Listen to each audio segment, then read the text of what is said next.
ஒரு மனுஷனுக்கு இன்னொரு மனுஷன் கொடுக்கக்கூடிய மிகப்பெரிய தண்டனை என்னன்னு தெரியுமாங்க?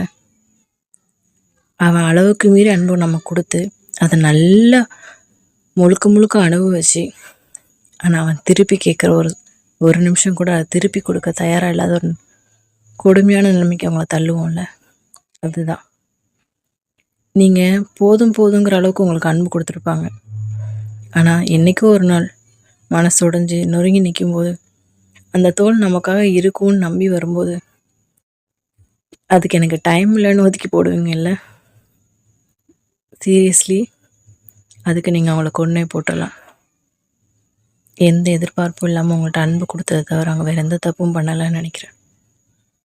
தயவு செஞ்சு அந்த தண்டனை யாருக்குமே கொடுக்காதீங்க.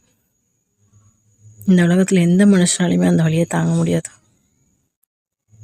ஏன்னா எல்லா மனுஷங்கிட்டையும் நம்ம அன்புக்கு தேட மாட்டோம், எல்லா மனுஷங்கிட்டையும் ஆறுதல் தேட மாட்டோம். அதுக்குன்னு ஒரு சில பேரை மட்டும்தான் வச்சுருப்போம். ஆனால் அவங்க கொடுக்கலன்னா கூட பரவாயில்ல, ஒன்று பண்ணுவாங்க பாருங்க, அப்படியே குத்தி கிழிக்கிற மாதிரி இருக்குங்க. அந்த நிமிஷம் உயிர் போயிட்டா நல்லா இருக்கும்னு தோணும். தயவு செஞ்சு இவ்வளோ பெரிய தண்டனையை எந்த மனுஷனுக்கும் கொடுத்துடாதீங்க.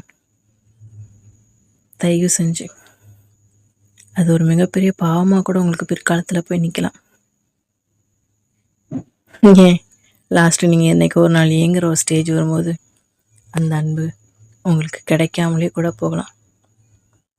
இருக்கும்போதே கிடைக்கும் போதே பத்திரமா இறுக்கி பிடிச்சிக்கோங்க.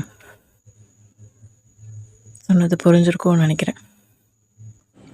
இந்த வீடியோ உங்களுக்கு பிடிச்சிருந்துச்சு அப்படின்னா லைக் அண்ட் சப்ஸ்கிரைப் பண்ணுங்கள். உங்கள் எல்லோரோட சப்போர்ட்டும் எனக்கு ரொம்ப ரொம்ப முக்கியம்.